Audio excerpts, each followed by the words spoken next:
Okay, so continuing with correlation. Now, we've talked about what the correlation means and how to interpret a correlation coefficient. Now what we're going to do is we're going to talk about how do you find a correlation coefficient. So to start that, there are a couple different methods that I'm going to show in this particular video.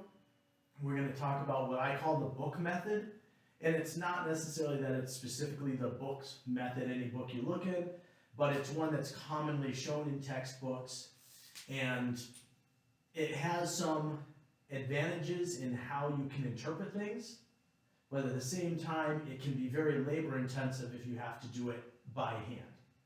So for that one, remember we're looking for R, and according to this method, R is equal to 1 over n minus 1 times the sum of x minus x bar over s sub x times y minus y bar over s sub y. Okay, so already the formula doesn't look great. But let's look at it and make sure that we know what the different things mean. So 1 and 1, obviously just constants. Those are the number 1. N, the sample size. Remember, this is sigma, summation, so we're going to add things up. We've got x minus x bar, so x is any of the x data values, minus x bar, the average of the x values, divided by s sub x, that's the sample standard deviation of the x values. So if you look at that, that's x minus the average divided by the standard deviation.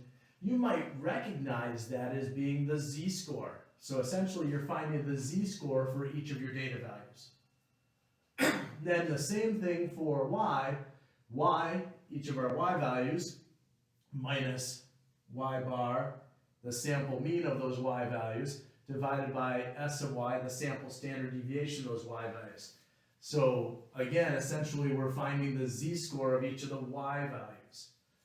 Then multiplication comes before addition, so we're going to multiply those z-scores together for each of our ordered pairs, and then we're going to add them up. Once we add them up, we can multiply by 1 over n minus 1, which is the same as dividing by n minus 1. So we've got this process to go through. Now, the way we're going to do this is we're going to build a table. So we're going to have x and y.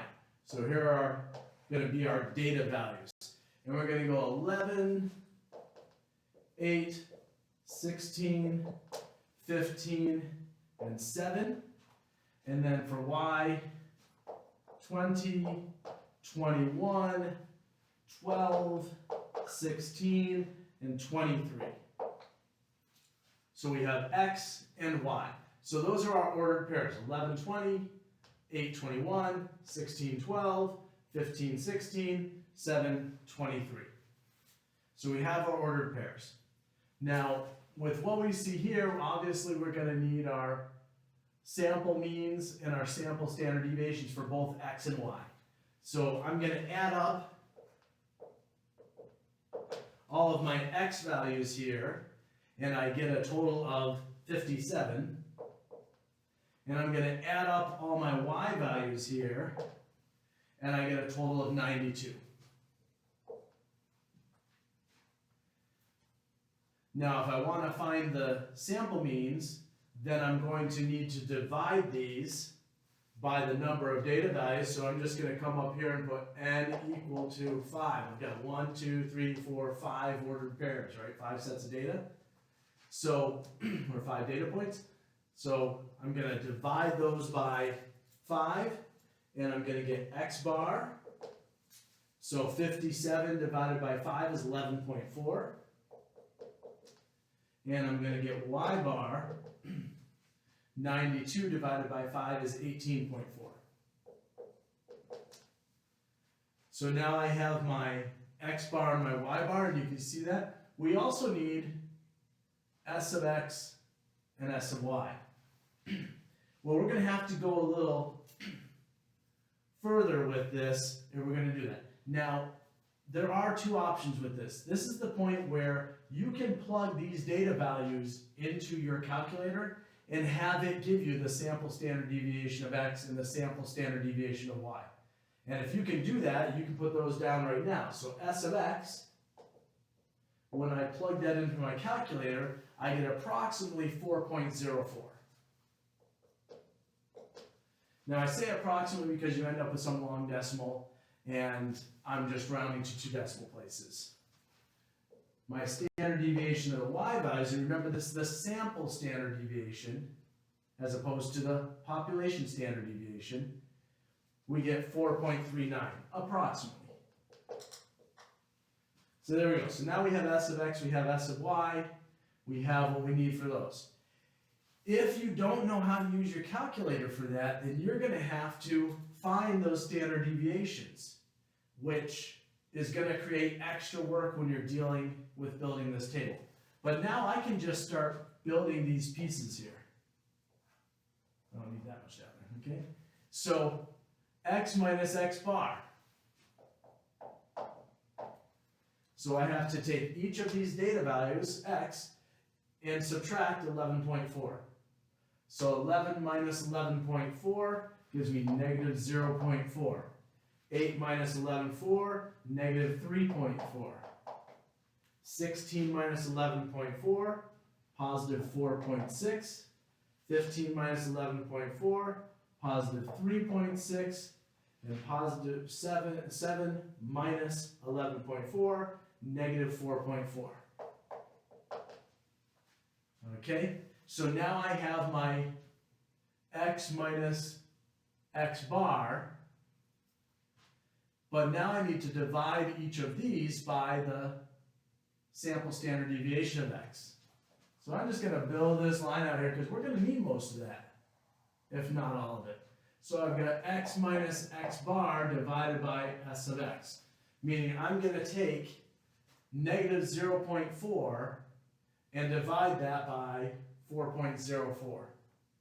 Negative 3.4 divided by 4.04, etc. Now I'm going to cheat. I already have these written down, so I'm just going to write them on the board.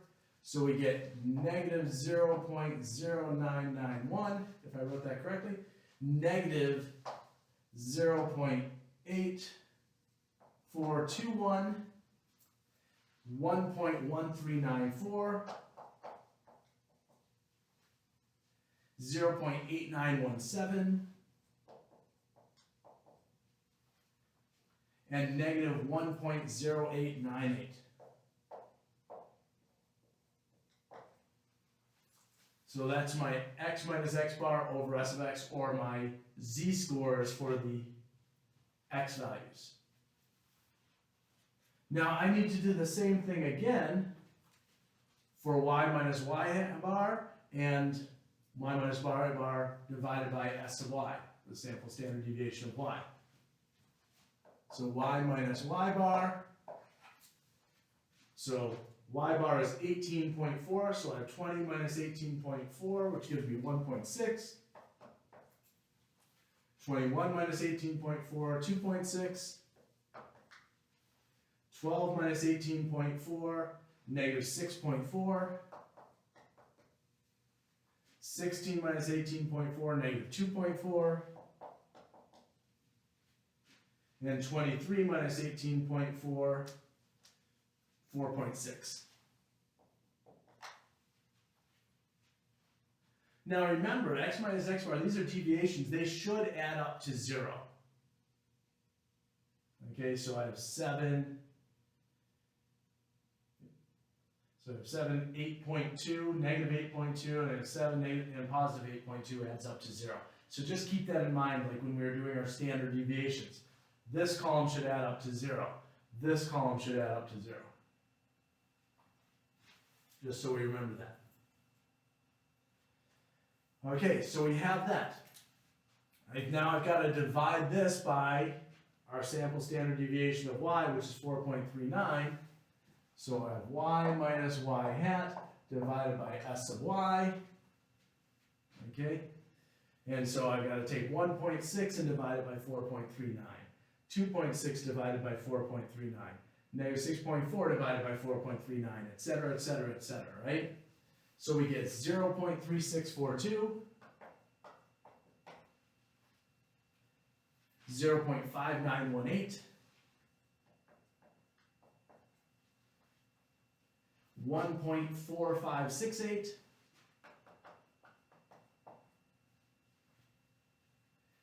negative 1.4568, don't forget the negative sign there, okay?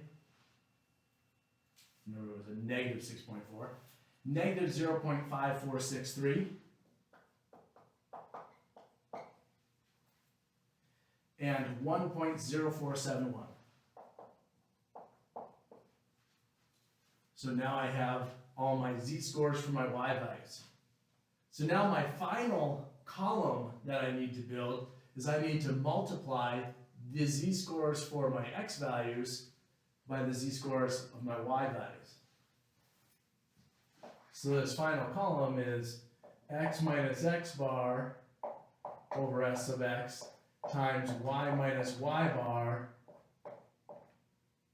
over s sub y. So these two columns, so negative 0.0911 times 0.3642, going through all of those. So that gives us negative 0.0361. And remember, I'm rounding these things, so I'm rounding to 4 decimal places, rounding to 4 decimal places.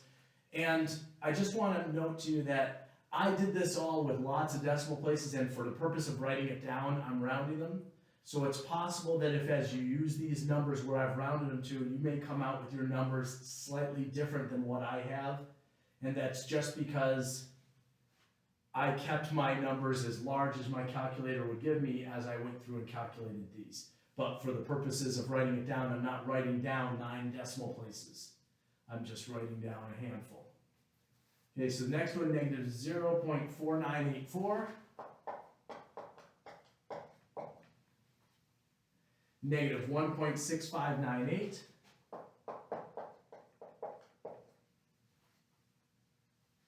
Negative 0.4871.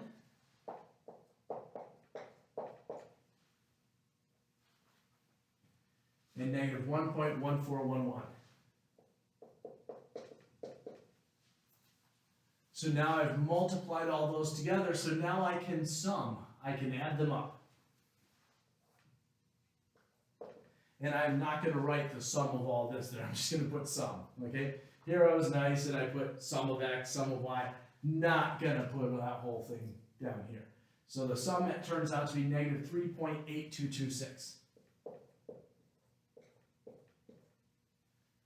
So I get negative 3.8226, which is all of this, the sum of x minus x bar over s of x times y minus y bar over s of y. The only thing left is to divide that by n minus 1. Remember, n was 5, so we're dividing by 4. So if I divide that by 4, I get r is equal to negative 0.955 64644.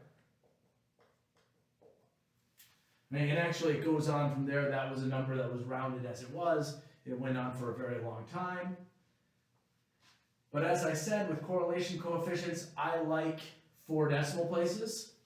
So I'm just going to say r is equal to negative 0.9556. And that is my correlation coefficient for this set of bivariate data. What type of correlation do we have? We have a strong negative correlation, right? It's closer to 1 than it is to 0, so it's strong, and it's got a negative sign, so it's negative, so a strong negative correlation.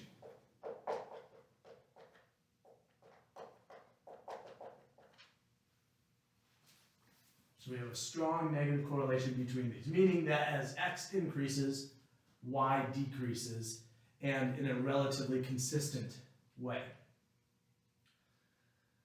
Now, I will point out with this that this is long, it is tedious. Look at all that we had to do to come out with this correlation coefficient. Now, if you know how to use your bivariate calculator, your two variable calculator properly, you can get this number right out of your calculator.